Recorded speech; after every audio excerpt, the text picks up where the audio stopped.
ሴክስ መከልከል ምን ያክል አስተዋጽኦ እንዳለው ነው። ማን ነው ባላቸውን እንዲከለክሉ ያልፈቀደው? ማን ነው? መጽሐፍ ቅዱስ ጾም ነው አይደለ? ግን ያው ኢንሲስት ካደረገ ከፈለገ መጽሐፍ ቅዱስን ያመጣው አንተ ነህ አይደለ? ስለዚህ ደረትን ነፍተህ ልትናገር ይገባል። መጽሐፍ ቅዱስ ባሎች ሚስታቸውን እንዲደፍሩ ይፈቅዳል ነው እያልክ ያለው። ባይ ዘ ዌይ ሰላም ለእናንተ ይሁን የኔ ተወዳጆች፣ እንዴት አላችሁልኝ? እንግዲህ እነዚህ ሁለት ልጆች ዲቤት አድርገው ነበረ በፌሚኒዝም ላይ ይመስለኛል እና የተወሰነውን ካየሁት አንፃር ከክርስትናው ሳይድ ሁለት የሪፍሌክሽን ቪዲዮዎችን ለመስራት አሰብኩኝ። አንድ በወንድማችን ሐሳብ ላይ፣ አንድ ደግሞ በእህታችን ሐሳብ ላይ። ዛሬ ከእህታችን እንጀምራለን። አሁን ባሰማዋችሁ ቪዲዮ ላይ እንደተመለከታችሁት ወንድማችን አንድ ነገርን ያነሳል። ይህ ምን የሚል ነው? ሚስቶች ለባሎቻቸው ሴክስን እንዲከለክሉ መጽሐፍ ቅዱስ አይፈቅድም ይላል። ይህን ነገር ደግሞ ያዝ ታደርግና እህታችን ምን አይነት ነገርን ያስቀመጠችው? ኦኬ መጽሐፍ ቅዱስ ይህንን ነገር የማይፈቅድ ከሆነ እንግዲያውስ መጽሐፍ ቅዱስ ባሎች ሚስቶቻቸውን እንዲደፍሩ የሚያበረታታ ወይም የሚፈቅድ መጽሐፍ ነው ማለት ነው የሚል ነገርን ታስቀምጣል። በመጀመሪያ ደረጃ መጽሐፍ ቅዱስ ይህንን ነገር ይናገራል? የስ ይናገራል። መጽሐፍ ቅዱስን ቀጥታ ሄደን እናነበዋለን፣ አብረን እንመለከተዋለን። ወደዛ ከማለፋችን በፊት ግን እዚህ ጋር እህታችን የሰራችውን ትልቅ ስህተት ላሳያችሁ። በዛውም ደግሞ እንደነዚህ አይነት ሙቭመንቶች ውስጥ ምናምን ኢንቮልቭ የምታደርጉ ክርስቲያን ወንድም እህቶች ካላችሁ ጥንቃቄ እንድታደርጉ። በጣም ጥንቃቄ የሚፈልግ ነገር ነው። ሰው ሳያስበው በእንደነዚህ አይነት ነገሮች ላይ ሳያስበው የእግዚአብሔር ቃል ጠላት ሆኖ ሊነሳ ራሱ ይችላል ሳያውቀው። ስለዚህ ጥንቃቄ ስለሚፈልግ የምታደርጓቸው ነገሮች ሁሉ ከክርስትና አንጻር እየመዘናችሁ ብቻ እንድታደርጉ እንደው ለሱም ለግንዛቤ የሚያህል ትንሽ ነገር ልበላችሁ። አሁን እንግዲህ መጽሐፍ ቅዱስ በግልጻው ይላል ሚስት ባሏን መከልከል የለባትም፣ ባልም ግን ሚስቱን ደግሞ መከልከል የለበትም የሚለውን ይናገራል። እንደ እህታችን አባባል ከሆነ በቃ እንደዚህ የሚል ቃል ካለ በቃ ደፋሪን የሚያበረታታ መጽሐፍ ነው ወይም ደግሞ ለደፋሪዎች ፍቃድን የሚሰጥ መጽሐፍ ነው እያልክ ነው በቃ ብላን ያስቀመጠችው እና ነው አይደለም። በፍጹም መጽሐፍ ቅዱስ ላይ በግልጽ አለ ቃሉ። አንቺ እንዳልሽው ቢሆን ኖሮ አሁን እህታችን እንዳለችው ቢሆን ኖሮ ትክክል መጽሐፍ ቅዱስ የምርም ደፋሪዎችን የሚያበረታታ ይባል ነበር። ግን አይደለም። ቃሉ ቢኖርም አንቺ የሰጠሽው ትርጉም ግን በጣም አደገኛ ነው። ይሄ ሎድድ ሌብሊንግ የሚባል ፋላሲ አለ ወይም ሎድድ ዴፊኒሽን። የሆነ ኖርማል ለሆነ ነገር በጣም ጽዩፍ የሆነ ኔጌቲቭ የሆነ ነገር አምጥተህ ተለጠፈበትና ከዛ በኋላ ሰዎች ያን ነገር ሲያዩት በዛ በመጥፎ መልኩ እንዲያዩት ታደርገዋለህ። ይሄ ሎድድ የሆነ ሌብሊንግ ነው፣ ዴፊኒሽን ነው እና ፋላሲ ነው። እንደነዚህ ሙቭመንቶች ፌሚኒዝምንም ሆነ ሌሎችንም በጣም አንዳንድ አስቸጋሪ የሚያደርጋቸው ምንድነው የሚነሱት ከዓለም ስለሆነ የሚያሳዩን መንገድ የዓለሙን መንገድ ነው እንጂ የመንፈሳዊውን የእግዚአብሔርን የክርስትናን መንገድ ሊያሳዩ አይችሉም። ስለዚህ ለምሳሌ በባልና በሚስት መካከል ስላለው ነገር ለምሳሌ ሚስት ሙድ ውስጥ ባትሆን በቃ ማለት የሴክስ ሙድ ውስጥ ባትሆን በቃ የራሱ ጉዳይ ታዩ አይነት ነገር ነው። አይተዋል። እና እንደዛ ነው። ክርስትና ግን እንደዛ አይደለም። አትከልኪውን ያለው ከምን አንፃር እንደሆነ የክርስትናው መንገድ ላሳያችሁና ልንከተል የሚገባው እንደዚህ አይነት የፌሚኒዝም አይነት ሐሳብ ሳይሆን የክርስትና ሐሳብ ሊሆን ደግሞ ይገባዋል። እንዳትረሱ ፕሊዝ። ምንም አይነት ሙቭመንት ውስጥ ያለ ሰው ምንም አይነት በህይወቱ የሚከሰቱ ነገሮችን ሁሉ ሲመዝን መመዘን ያለበት ከክርስትና አንፃር ነው እንጂ የሆነ ውስጣችሁ ላይ የሆነ ሙቭመንት የፌሚኒዝም ለምሳሌ ሊሆን ይችላል በጣም ከፍ እያለ ሄዶ ክርስትናው ግን ዝቅ እያለ መሄድ የለበትም። ያኔ ፌሚኒዝም ሃይማኖት ይሆናል ሳታስበው። አይ ነው እንደዛ አይደለም ብትልም ሳታስበው እንደዛ ይሆናል። ከዛ በኋላ ሃይማኖት የሌለህ ሰው ሆነ ልትቀርም ትችላለህ። ስለዚህ ጥንቃቄ ይፈልጋል ሁሉም ነገር። ለማንኛውም መጽሐፍ ቅዱስ እንደዚህ ይላል። እሺ የክርስትናው መንገድ እንዲያው እንደዚህ በዚህ አይነት ጉዳይ ላይ ክርስትናው ምን እንደሚል በመጀመሪያ ቆሮንቶስ መልእክቱ ቅዱስ ጳውሎስ ነው ምዕራፍ 7 ከቁጥር 2 ጀምሮ እንደዚህ ይላል። ነገር ግን ስለ ዝሙት ጠንቅ ለእያንዳንዱ ለራሱ ሚስት ትኑረው፣ ለእያንዳንዲቱ ደግሞ ለራሷ ባል ይኑራት። ስለምን ጠንቅ? ስለ ዝሙት ጠንቅ ማለት ባል ለምሳሌ አንድ ወንድ የራሱ ካልሆነች ሚስት ጋር የሚተኛ ከሆነ እሱ ዝሙት ይባላል። አንዲት ሴትም የራሷ ባል ካልሆነ ወንድ ጋር የምትተኛ ከሆነ ያ ዝሙት ነው። ዝሙት ደግሞ በእግዚአብሔር ፊት በጣም ትልቅ የሆነ ኃጢአት ነው። ስለዚህ ጠንቅ በዚህ ኃጢአት እንዳይወድቁ እያንዳንዱ ለራሱ ሚስት ኑረው፣ እያንዳንዲቷም ደግሞ ለራሷ ባል ይኑራት። አለቀ። አይቷል። ከዝሙት ለመትረፍም ጭምር። ምክንያቱም ትፈተናለህ በዝሙት። እንደዚህ አይነት ነገር ውስጥ እንዳትወድቅ በቃ የራስን ሚስት ትይዛለህ። ስለዚህ በቃ የራስህን ናት፣ ከሷ ጋር ነገር ትፈጸማለህ። ሚስትም ልክ ሴትም ልክ እንደዛ የራሷን ባል ታገባና ከሱ ጋር እንደፈለገች ነገር ትፈጸማለች። ይልና ቀጠል አድርጎ ባል ለሚስቱ የሚገባትን ያድርግላት፣ እንደዚሁ ደግሞ ሚስትም ለባሏ። ሚስት በገዛ ስጋዋ ላይ ስልጣን የላትም፣ ስልጣን ለባሏ ነው እንጂ ሚስት በገዛ ስጋዋ ላይ ስልጣን የላትም ተባለ። ለምሳሌ ትክክል ነው አይደለም? ትክክል ነው። ትክክል ነው። አለቀ። ሚስት በገዛ ስጋዋ ላይ ስልጣን የላትም። ስልጣን ሁሉ ለማን ነው? ለባሏ ነው እንጂ ይልና እዚህ ላይ ግን አያቆምም። በባል ጉዳይ ላይም ሲናገር እንዲህ ብሎ ይናገራል። እንዲሁ ደግሞ ባል በገዛ ስጋው ላይ ስልጣን የለውም። ባል በገዛ ስጋው ላይ ስልጣን የለውም። ስልጣን ለሚስቱ ነው እንጂ የተለያየ መጽሐፍ ቅዱስ ክፍሎች ላይ ሚስት ትገዛ እያለ ሲናገር አይታችሁ ሊሆን ይችላል። እዚህ ክፍል ላይ ግን ሁለቱም ተመሳሳይ ነገር ነው የሚሰጣቸው። ምን አይነት ነገር? ሚስትም በገዛ ስጋዋ ላይ ስልጣን የላትም። ስልጣን ሁሉ ለባሏ ነው። የባል ስጋ ላይም ባል አይደለም ስልጣን ያለው ሚስት ናት። ስለዛ እንደዚህ ሴክሹዋል ነገሮች ምናምን ላይ በቃ አለቀ። የባል ስጋ የራሷ ሴትዮዋ ማለት ሚስትየዋ የራሴ ነው ብላ ነው የምታስበው። ስለዛ ሊከለክላት አይገባም በፍጹም። ሚስትም ደግሞ የሷ ስጋ የባሏ ነው፣ ልትከለክለው አይገባም በፍጹም። ምናልባት ዊዝ ሬር ኤክሰፕሽን ካልሆነ በስተቀር ማለት ነው። የሆነ ለምሳሌ የህመም ጉዳይ ምናምን ካልመጣ በስተቀር በሁለቱም ሳይድ ሙድ ውስጥ አይደለም ምናምን እየተባለ ዝም ብሎ እንደዚህ መገፋፋት አይቻልም። እሱን ነው ቀጣይ የሚናገረው ጳውሎስ። ምን ብሎ? ለጸሎት ትተጉ ዘንድ ተስማምታችሁ ካልሆነ በስተቀር እርስ በእርሳችሁ አትከላከሉ። ለምን? ራሳችሁን ስላለመግዛት ሰይጣን እንዳይፈታተናችሁ ደግሞ አብራችሁ ይላል። ስለዚህ አሁን ምንድነው እያለን ያለው ቅዱስ ጳውሎስ? ባል ለምሳሌ ውጭ ሲሰራ ይውልና መጥቶ ማለት ነው አይኔ ደክሞኛል እያለ ሚተኛ ከሆነ ሚስት ያንን ነገር እየፈለገች ሴሱ ምናምን እየፈለገች ባል በቃ ደክሞኛል እያለ የሚያንቀላፋ ከሆነ ነው አይቻልም። ኤነርጂህን ሙሉ በሙሉ ውጭ ላይ አሟጠ ጨርሰ መምጣት አትችልም ነው። ስትመጣ የምትጠብቅ ሚስት አለች፣ ወንድ ላጤ አይደለም። ስለዛ ግዴታ ሚስት ይህን ነገር ከፈለገች መከልከል አትችልም። ለእሷ የሚሆን ኤነርጂ ሊኖር ይገባል። ኦኬ ሶ ምንድነው እሷ እየተፈተነች በዛ ነገር ጠላሃት ልተኛ አትችልም። ባልም ደግሞ እንደዚህ ነገር ከፈለገ ሚስት ሙድ ውስጥ ባትሆን ራሱ በተቻላት አቅም ማለት ነው እየተፈተንክ ነው የራስ ጉዳይ ልትለው አይገባም። እንደ ሰፖርት መደራረግም ጭምር እኮ ነው። በተቻላት አቅም ከፍቅር በመነጨ መልኩ ባሊ ላግዘው በሚል ሐሳብ ተነስታ ወደ እንደዚህ ነገር ውስጥ በደንብ ልትገባ ይገባል እና ሊከላከሉ አይገባም ሲባል ልክ እንደዚህ ነው። ስለዚህ ሁሉ ጊዜ ቢሆን የክርስትናውን መንገድ እንጂ የዓለምን መንገድ አንይ።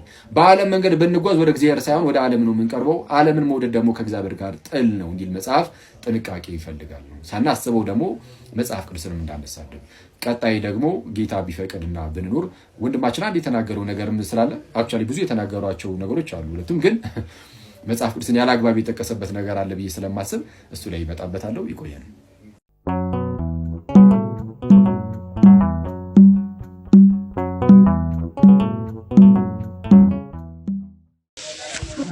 እኔ ምለው ነው ዛሬ አንድ ቪዲዮ ሰርቼ ነበርና ነገ የተወሰነ እስቲ ሄድበት ይሆናል። ሊሄድበት ወይስ እንደዚህ አይነት ነገር ውስጥ ባልገባ ወይስ እንደዚህ አይነት ነገር ውስጥ መግባቱ አስፈላጊ አይደለም የሚለው ከዛ በኋላ አሳሰበኝ። ወይስ የተወሰነ ነገር ሄድንበት እንደዚህ ምንድነው ፌሚኒዝም እንግዲህ ሙቭመንት ነገር ነውና በተቻለ አቅም ጥንቃቄ እሺ ይቀር የሚል ሰው አለ ከታች እኔ ቻናሌ ላይ ማለት ነው። የኔ ቻናል ላይ እንዳለ በቃ በዙሪያ የተከበብኩት በፌሚኒስቶች ነውና ምንድነው የሆነ ነገር በለቀኩ ቁጥር ነው የሚያዝጉኝ ሁሌ ይቅርብን የሚሉኝና ኤኒዌይስ ያም ሆነ ምንድነው ሁሉም ነገር አይኖች ጥንቃቄ ይፈልጋል። ከዓለም የሆነ ነገር ጥንቃቄ ይፈልጋል። እንግዲህ ምንም ተባለ ምን ጥንቃቄ ይፈልጋል። ከዓለም ከሆነ የሆነ ነገር በቃ ልክ የሆነ እንደ ክርስትና አድርገን ዝም ብለን ወደ ውስጣችን ዝም ብለን የምናስገባው ሳይሆን ምንድነው እያየን እየመዘንን ከክርስትና አንፃር እየመዘንን የትኛውም ነገር ይመዘናል እንዴ አንተ እንኳን እንደነዚህ አይነት ሐሳቦችና የትኛው እንኳን እንደነዚህ አይነት ከክርስቲያን ውጪ ያሉ ነገሮችና በቤተ ክርስቲያን ውስጥ ያሉ ነገሮች እንኳን በሃይማኖት ይመዘናሉ፣ በአስተምህሯችን ይመዘናሉ እያለን ጭራሽ ከክርስቲያን ውጪ ያለውን ነገርማ እንዴት አንመዘንም? በሚገባ ነው የምንመዘነው። ዝም ብለን እንደዚሁ በጥላቻ ብቻ እንትን አንልም። ግን ይመዘንና እየተመዘነ ጥሩ ያልሆነው ነገር እየተተወ ጥሩ የሆነ ነገር ካለው ደግሞ ጥሩ ነገሩን እየተወሰነ ሊሄድ ይችላል። እሺ እንደዛ ነው መደረግ ያለበት። ጥሩ የሆነውን ነገር ብቻ ፒክ እያደረግ ከክርስትና ጋር የማይቃረነው ብቻ እያዝክ ሌላውን መተው ማራገፍ የሚያስገድድህም ስለሌለ እኔ እነሱም ያስገድዳሉ ብዬ አላስብም። እያንዳንዱ ነገር ተቀበል ምናምን ይላሉ ብዬ አላስብም። ስለዛ ብልህ መሆን አለበት ማለት ነው። አዘ ክርስቲያን እንደ አንድ ብልህ ክርስቲያን በተቻለ አቅም ያ ብዙ ጊዜ እህቶች ናቸው መሰለኝ እንደዚህ ነገር ላይ የሚሳተፉት፣ ወንድሞችም አይጠፉም። አክቹዋሊ ልክ እንደና አቡ አይነቶች ትላለህ። አቡ አቡ ጀግናው። አይ ችግር የለውም ጤናማ ነው፣ ምን ችግር የለም። ግን ጥንቃቄ ይፈልጋል። ጥንቃቄ እየተደረገ ምናምን። አሁን አቡ እንደዚህ ነገር ላይ የሚሳተፍ ከሆነ ኦፍኮርስ እየመዘነ ነው ነገሮችን ከክርስትና አንጻር እያየ የሚሆነውን እየወሰደ የማይሆነውን ወደ ጎን እንደሚያደርግ ግልጽ ነው። ግን ሁሌ በተለይ ሌሎች ሰዎች ደግሞ በጣም እሱ ጥንቃቄ ይፈልጋል። አሁን ዛሬ አንድ የሰራሁበት እንትን ነበር። አክቹዋሊ ፌሚኒዝም ብቻ አይደለም እውነቱን ለመናገር ፌሚኒዝምን የሚቃወሙ ሰዎችም ደግሞ ጽንፍ ረግጠው ክርስትና የማይለውን እንደሚል የሚያስመስሉም ደግሞ አሉ። ልክ የሆነ ባሎች አምባገነን ሆነው እየቀጠቀጡ ሚስቶቻቸውን ቢኖሩ ሚስቶቻቸው ይታገሱ በቃ አይነት የሚመስል ነገር። እንደዚህ አይነት ክርስትናም የለንም እኛ። እንደዚህ አይነት ክርስትናንም አናውቅም። ማለት የማናውቀው ክርስትና ሚስቶች መታገስ አለባቸው የሚለውን ሳይሆን ባሎች እንደዛ ማድረግ አለባቸው። ገና ከጅምሩ ክርስትና የሚቆርጠው ስር መሰረቱ ላይ ነው። በቃ ዋናው ነገር መሰረቱ የሆነ ነገር የሆነ ችግር ሲመጣ እዛ መሰረቷን እየሄደን የሚያጠፋው። ልክ ጌታችን ኢየሱስ በቀድሞ ምንድነው አትዘሙቱ ተብሏል፣ እኔ ግን እላችኋለሁ ይልና ወደ ሴት ያየ የተመኘም ይላል። አሁን ወደ መዘሞት ሰው የሚሄደው ሴት አይቶ ተመኝቶ ምናምን ነው። ስለዚህ መሰረቱን ነው ማጥፋት፣ ምንጩን ማድረቅ ነው የሚያስፈልገው። ስለዚህ አሁን ክርስትና ምንድነው ይሄ በፌሚኒዝም ሳይድም ፌሚኒዝምን አጥብቆ የሚቃወሙ አንዳንድ ሰዎችም ከሚያነሱት እንትን ያለ ነው፣ መካከል ላይ ያለ ነው። ስለዚህ ሁሉንም ነገር ስታዩ በቃ ምንድነው በክርስትና እየመዘናችሁ የአጉል የፌሚኒስት የሚባል ነገርም የአጉል ሲግማ ክብረተስ የሚባል ነገርም ሁለቱም ጽንፎች እንትን ናቸው፣ ጤናማ አይመስሉኝም። በእርግጥ ሁሉም እንደዚህ ነው የምንረዳው እያለ የራሱን አረዳድ ሊያመጣ ይችላል። እናንተ ግን ያው ጥንቃቄ አድርጉ ነው የምትሰሙትን ነገር ቤስ ምረጡ ነው አለቀ። አለበለዚያ ከምትሰሙት ነገር የተነሳ በአጓጉል ነገር ልትወሰዱ ትችላላችሁ፣ በአጓጉል ነገር ልንወሰድ እንችላለን። ስለዛ እንግዲህ መዝኑ የትኛውም ነገር ይመዘናል። ሚስት ባሏን እንግዲህ የግንኙነት ነገር ማለት ነው መከልከል አለባት የለባትም ምናምን የሚለው በቃ የለባትም ነው አይደለ? ያው ይታወቃል። የለባትም። ባልስ ሚስትን መከልከል አለበት የለበትም። በነገራችን ላይ ባልም ይሄ ደክሞኛል ምናምን እያለ እየመጣ መተኛት አይችልም። እዛ ቪዲዮ ላይ ተናገሩ ነበር። ለምሳሌ አንድ ባል ሚስት ካለችው አለችው አለቀ። ብቻውን እየኖረ አይደለም። ሚስት አለችው። ሚስት ካለችው አንዴ ከተጋባ ያ መጋባቱ ራሱ መተጋገዝ ነው። አንዱን እስቲ አንዴ ኮሜንቱን አጥፎና ቢሰሙ ጥሩ ብትል በሳቁ ቁጥር ሳቂ ስለሚመጣ እሺ ኦኬ ምንድነው አንዱን ሰፖርት ያደርጋል በትዳሩ ውስጥ አንዱ ምንድነው በዝሙት ቢፈተን አንደኛውን ቶሎ ያግዛል፣ አንደኛው ቢፈተን አንደኛውን ያግዛል። ስለዚህ እርስ በእርስ የመተጋገዝ ነገር አለ በትዳሩ ውስጥ። ምንድነው ይሰማል? ቀይ ያበራ ነው ይሰማል። ኦኬ እሺ ምንድነው ባል ወደ ቤቱ ሲመለስ ለምሳሌ ሚስት እንደዚህ ነገር የምትፈልግ ከሆነ አይ ደክሞኛል ምናምን እያለ ሚስቱን እየተወ ዝም ብሎ ብቻውን እንትን ማለት አይችልም። እንደዛ አይቻልም በክርስትና። በቃ እሱ ታዲያ በምንድን ነው ያገዛት? አንድም በዚህ መተጋገዝ አለባቸው። ማለት ትዳር እኮ ዝም ብሎ ምንድነው ተጋብተህ ዝም ብላ የሆነ ሀብት የምታከማችበት ብቻ አይነት ነገር እኮ አይደለም። እና ክቡር የሆነ መኝታም አለው። ክቡር የሆነ መኝታ አለው። ንጹህ የሆነ መኝታ ያስፈልጋል። እርግጥ ነው። ስለዚህ ያ በትዳሩ ሲሆን ክቡር ነው መኝታ ራሱ ማለት ነው። ክቡር ከሆነ ያንን መኝታ ማክበር አለበት። በምንድን ነው የሚያከብረው?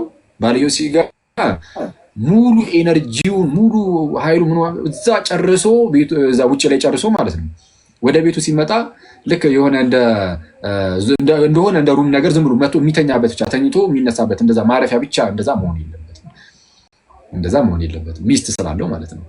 ሚስትም ደግሞ ለምሳሌ ቤት ውስጥ ስትሰራ ስትውል ምናምን ነገር ሊደክማት ይችላል። ስለ ደከማት ብቻ ደግሞ ባል ለምሳሌ ሲመጣ እንደዚህ ነገር የሚያስፈልገው ከሆነ ሴክስ ነገር ማለት ነው የሚያስፈልገው ከሆነ ሚስት አይ በቃ እኔ ደክሞኛል ሙዴም አይደለም ምናምን ማለት አትችልም፣ አይቻልም። እንደዛ መሆን የለበትም። እሱንም የምታገዘው በዚህም ጭምር ስለሆነ ስለዛ ይሄ አንዱ አንዱን በመርዳትና በመተጋገዝ ሁሌም እንደነዚህ አይነት ነገሮች ምንድነው ከፍቅር በመነጨ መልኩ ማለት ነው።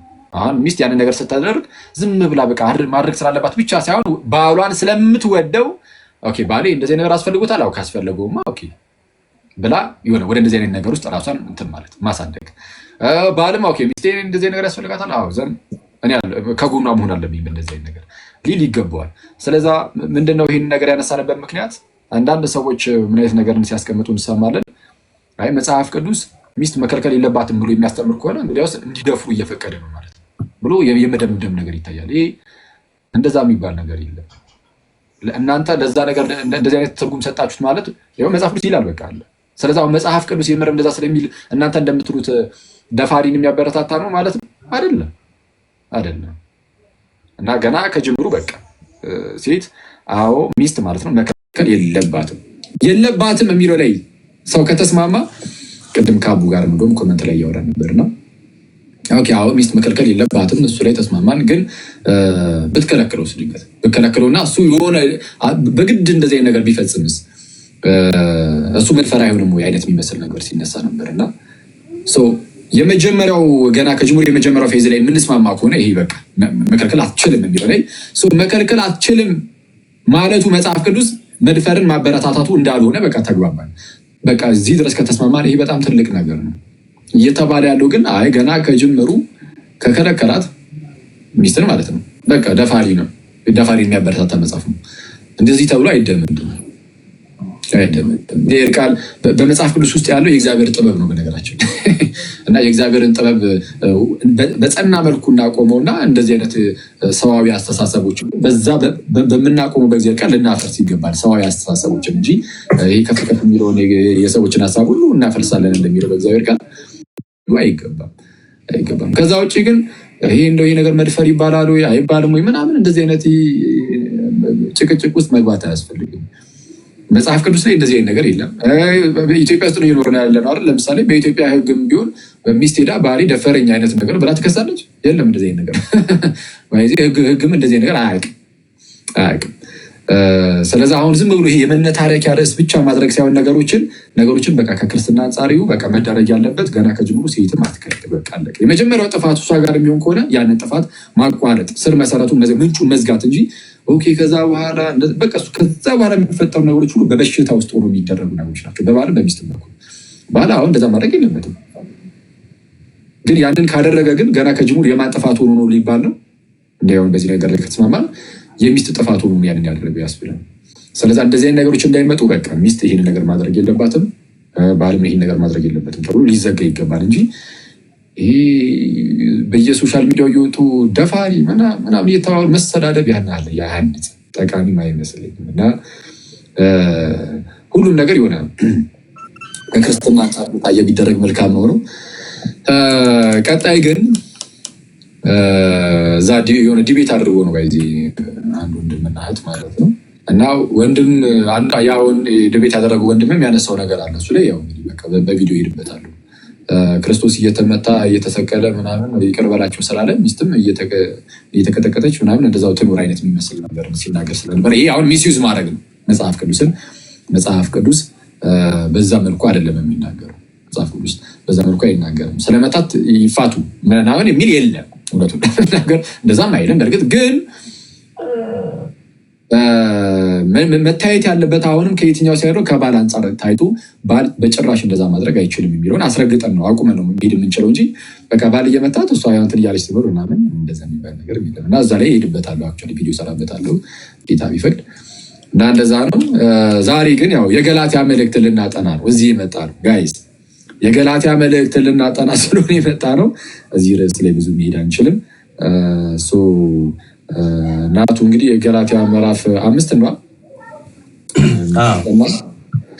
በቃ ገላትያ ምዕራፍ 5 ምናልባት ጊዜ የሚኖረን ከሆነ ምዕራፍ 6 ሄድበት ይችላሉ። ካልሆነ ደግሞ ምዕራፍ 6 ቀጣይ ቀን ነገ ከነገ ወዲያ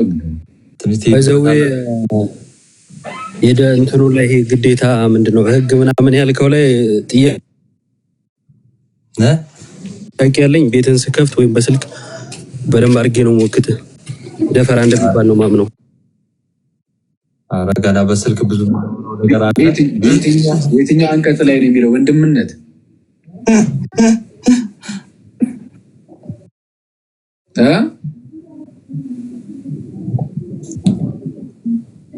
መንገድ ላይ ነው መሰለኝ። አያ እንደዚህ የትኛው አንቀጽ ላይ ነው እንደዛ የሚለው እኮ? እሱን አይደል እንዴ የምንሟገተው እኮ? ቀድሜ ማስረጃ አልሰጥም። እሺ መደረግ የለበትም ባይዚ። እኔም ይሄ ጤናማ ነው ብዬ አላልኩም። በጣም አደገኛ ነገር ነው። በቃ ሚስት እምቢ ካለች ማለት በተአምር አትችልም፣ አይቻልም ካላመማት በስተቀር። ህመም ላይ ባልም አይችልም ነው ያልኩት። በነገራችን ላይ ሚስት ብቻ ሳትሆን ባልም አይችልም እንጂ ማለት አይችልም። ደክሞኛል እተኛለሁ ምናምን እያለ የሚመጣ ባልም ካለ አይቻልም። በሁለቱም ሳይድ አይቻልም። ግን እንደዚህ አይነት ጥፋት ብታጠፋ እና ሚስትየዋ ከዛ በኋላ ይህንን ጥፋት ይዞ ባልየው በፎርስ ቢሄድና በኃይል ሄዱ ያንን ነገር በጣም ወደዛ ኤክሰሶቱ በትግል እንደዚህ አይነት ነገር ካደረገ ይህ አደገኛ ነው። ለእርሱም ትክክል እና አይቻልም፣ እንደዚህ አይደረግም። ግን ይሄ ነገር የመጣው ግን ገና ከጅምሩ የትኛው ኃጢአት ስለተጀመረ ነው ወይም የትኛው ስህተት ስለተጀመረ ነው? የሚስትየዋ ስህተት ስለተጀመረ ስለሆነ እዛ ላይ ነው ምንጩን ማድረግ የተባለው። ለዛ በዚህ ሀገር ግን የለም። በነገራችን ላይ ደፈሬ ባሌ ምናምን የሚባል ነገር የለም እና እንደዛ ነው። እሺ